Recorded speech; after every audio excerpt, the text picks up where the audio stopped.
SNX Marathi, Siddheshwar news express, सत्यासाठी SNX सोबत.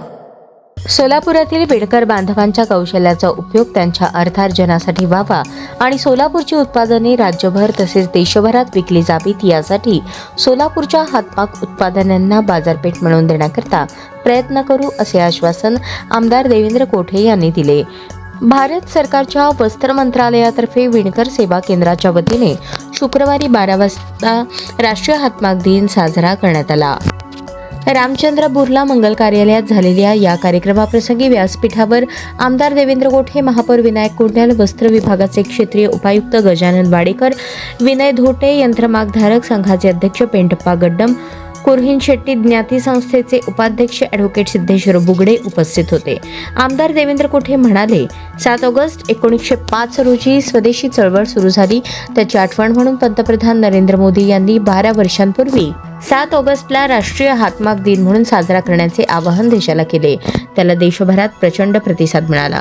सोलापुरातील वस्त्रोद्योगाला पूर्वीचे वैभव पुन्हा आणण्यासाठी औद्योगिक वसाहतीच्या विकासाकरता 56 कोटी रुपयांचा निधी आणला आहे. यापूर्वीच्या लोकप्रतिनिधींना हे शक्य झाले नाही. एकेकाळी मुख्यमंत्री पद देखील सोलापूरला मिळाले होते, परंतु त्यांच्या काळातही अशा योजनांची अंमलबजावणी झाली नाही. मात्र विद्यमान मुख्यमंत्री देवेंद्र फडणवीस यांनी सोलापूरला भरघोस निधी उपलब्ध करून दिला आहे. टॉवेल, चादर, नॅपकिन या उत्पादनांना बाजारपेठ मिळावी यासाठी मुख्यमंत्री देवेंद्र फडणवीस यांची भेट घेऊन त्यांच्याकडे मागणी केली. विणकर बांधवांनी बाजारातील बदलानुसार आपल्या व्यवसायात बदल करावेत. सोलापूरच्या हातमाग साडीला पारंपरिक वस्त्रोद्योग, वस्त्र उद्योगात समावेश करण्याची तसेच एकात्मिक व शाश्वत वस्त्रोद्योग धोरण 2023 ते 28 मध्ये पारंपरिक वस्त्रोद्योग म्हणून सोलापूरच्या सिल्क साडीचा समावेश करावा. या मागणीनंतर मुख्यमंत्री देवेंद्र फडणवीस आणि वस्त्रोद्योग मंत्री संजय सावकारे यांनी प्रशासनाला त्याबाबत सूचना दिल्या आहेत.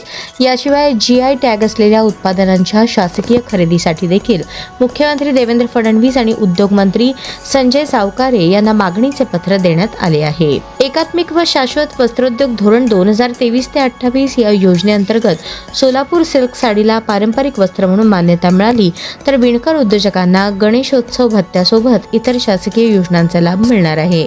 तसेच विणकर बांधवांना केंद्र शासनाकडून योजनेतून ओळखपत्र मिळवून देण्यासाठी शिबिरांचे आयोजन करून ओळखपत्रे देण्यात येतील असेही आमदार कोठे यांनी सांगितले. याप्रसंगी नगरसेवक व्यंकटेश कोंडी, भाजपचे मंडल अध्यक्ष नागेश सरगम आदी उपस्थित होते. तानाजी भोईटे यांनी आभार मानले.